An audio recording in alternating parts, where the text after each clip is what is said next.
Professeur, pour l'instant, avez-vous l'impression qu'il y a eu une bonne plateforme de discussion?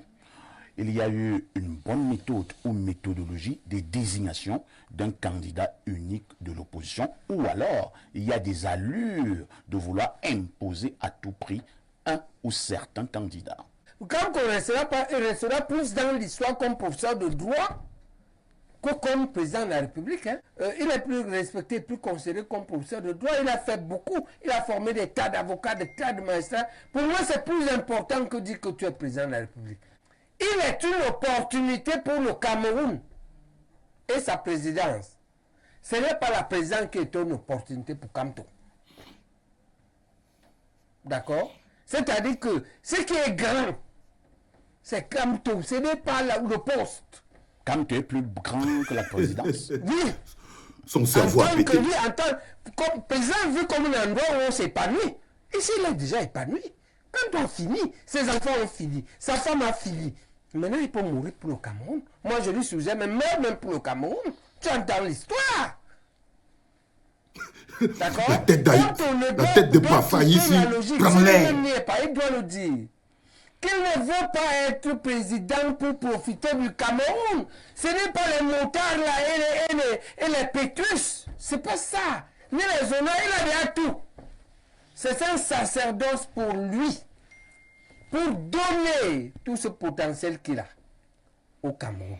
Bonjour les enfants. C'est papa.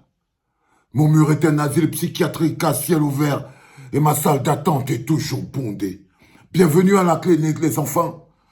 Comme on le dit, quand le changement devient inéluctable, même les actes de conservation les plus compliqués deviennent des actes de changement, les enfants.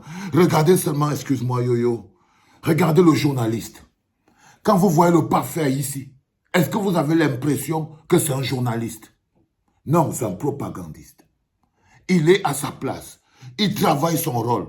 Désinformer, salir, c'est-à-dire que c'est sa chaîne qui a pris le relais de Vision 4. Il faut identifier les acteurs. OK? Donc, par exemple, le nouveau patron de l'approche tribale de la politique qui a remplacé directement le Zoom, c'est pas ça ici, avec son média. C'est eux qui vont jouer le rôle que jouait Vision 4 en 2018. Il faut d'abord noter ça. C'est-à-dire que la pompe, la machine qui va se charger de diffuser haine et division, c'est Info TV. Et le champion, celui qui a la place de Ernest Obama, celui qui a la place, qui va jouer le rôle cette année, c'est pas ça ici. Il a gagné le marché là. Il a gagné ce marché. Il a démontré ses capacités. OK? Donc, il faut très bien savoir qu'en ce moment, le match a déjà commencé. La désinformation a commencé. Regardez le sens de la question qu'il pose.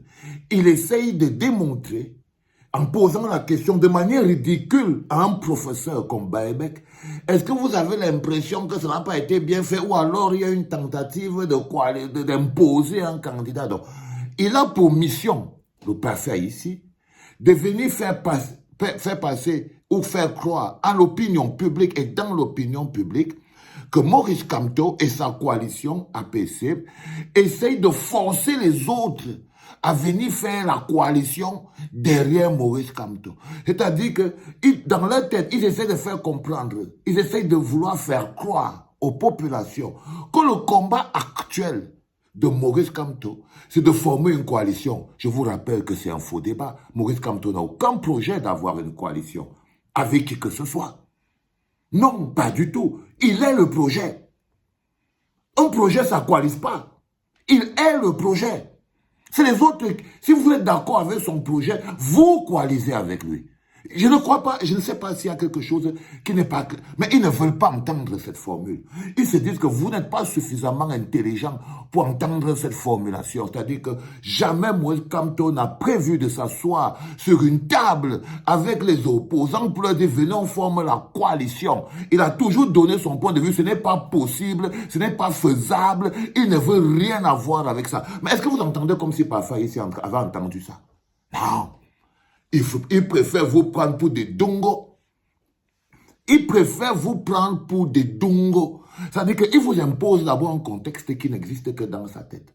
Le contexte dans lequel Maurice Kamto serait en train de mettre sur pied un mécanisme de vouloir coaliser pour trouver le candidat unique de l'opposition. Maurice Kamto n'a aucun projet de trouver le candidat unique de l'opposition. Est-ce que ce n'est pas clair? Il doit le dire en chinois, en japonais, mais non, allez coaliser, faites vos coalitions. Lui, il ne veut pas. Si jamais tu veux fonctionner avec lui, tu coalises derrière lui. Je ne comprends pas ce qui n'est pas clair là-dedans. Mais il essaye de prier. Il veut. Parce que quand on ne vous respecte pas, on peut essayer de vous faire comprendre que ce que vous avez entendu, ce n'est pas ce qui a été dit. C'est-à-dire que on peut vous montrer, vous pouvez voir un mur tout blanc, ou tout gris, ou tout bleu avec vos yeux, et quelqu'un essaye de vous faire comprendre que non, en fait, le bleu que vous voyez là, c'est faux. Il y a quelqu'un qui a trafiqué, en fait, c'est blanc. OK? Donc, il y a déjà ce besoin de fausser le débat, fausser la direction. Et vous ne pouvez pas, non, on ne peut pas. Il faut le comprendre très bien. Il n'y a aucun projet de faire une quelconque coalition avec les partis politiques. Non. On vous dit, on a créé déjà, un mouvement derrière notre champion. C'est autorisé. Ce n'est pas interdit en démocratie. On n'est pas dans le projet d'avoir le candidat unique de l'opposition. Non. Non. Non, ce projet n'existe. S'il y a des gens qui sont dans ce projet, ok, ils sont dans ce projet-là.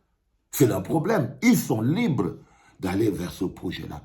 Mais nous, on dit que si vous venez avec nous sur notre projet, parce qu'on a un projet, sur notre projet de société, notre plan de gouvernance, vous pouvez aller vous taper programme clair de Maurice Kamto pour la présidentielle, le programme qu'il a pour le Cameroun.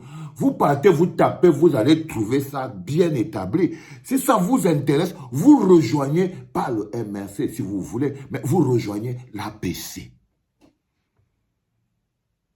C'est une alliance de force pour porter la candidature de Maurice Kamto. Ce n'est pas une plateforme de l'opposition pour chercher le candidat unique de l'opposition. Ce débat n'existe pas. Mais pas faire ici. Ah, c'est la mission qui lui a été donnée.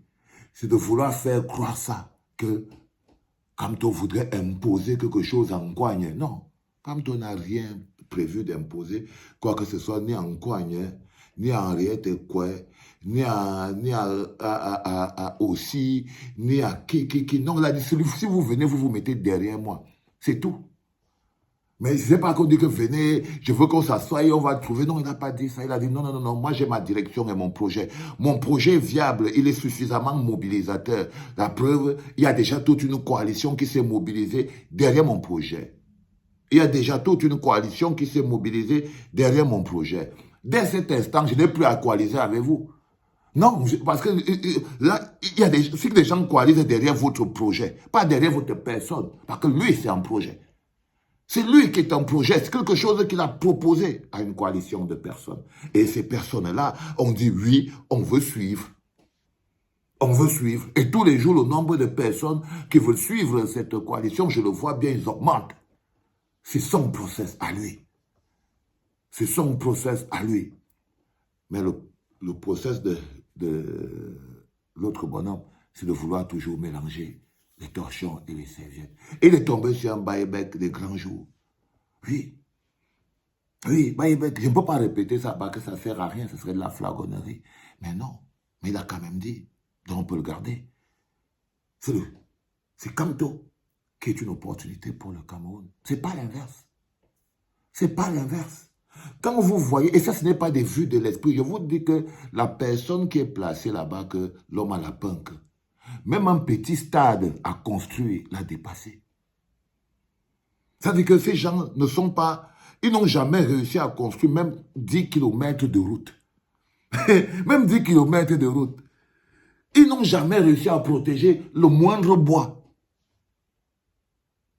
Même le truc qu'ils produisent, ça a brûlé. Est-ce que c'est l'incompétence, les signes de leur incompétence qui manquent? Non. Le problème en ce moment, et ce n'est pas notre problème, c'est que les mecs à l'intérieur de la boîte, à l'intérieur du RDPC, n'ont pas réussi parce qu'ils sont à la conséquence. Ils n'arrivent pas à se trouver un candidat. Ils ne savent pas. Ils ne savent pas. Ils n'ont pas. Parce que le type les a tous bouffés. La conséquence de 40 ans de biaïsme a voulu que la machine politique même qui est la sienne est orpheline de leadership.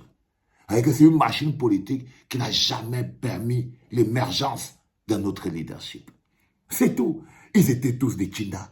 C'est une machine politique structurée, constituée de Tchindas, où on a beaucoup fait la promotion du tchindaïsme et où les gens ont eu des postes avancés, pas par leur capacité et leurs compétences, mais par leur tchindaïsme et la violence de l'expression de leur tchindaïsme. C'est-à-dire quand vous voyez par exemple un mec comme par exemple les gros yeux. Non, c'est dans la violence avec laquelle il exprimait son tchindaïsme, c'est ça qu'il a mis là. Mais c'est pas la compétence. Regardez l'autre gars, Ngano Njumesi. Il ne peut même pas faire 2 km de route. Il ne peut pas.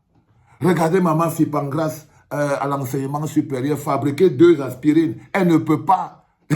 Elle ne peut pas. La seule opportunité, c'est celui qui a déjà réussi les choses. Quand tu parles à son actif Bakassi, Naï, suivi Cameroun, Naï, ça veut dire que chacun part vraiment avec ce qu'il a réussi dans la vie. Eux, ils n'ont rien réussi dans la vie. Gérer même un pays riche, avec des ressources comme le Cameroun, ça les a dépassés. 40 ans, même faire un petit stade, ça a dépassé à l'autre gars. Donc quand on te dit que quand tu es une opportunité pour le Cameroun, ce n'est pas une vue de l'esprit. Et ça ne se supplée pas. Ça ne se supplée pas.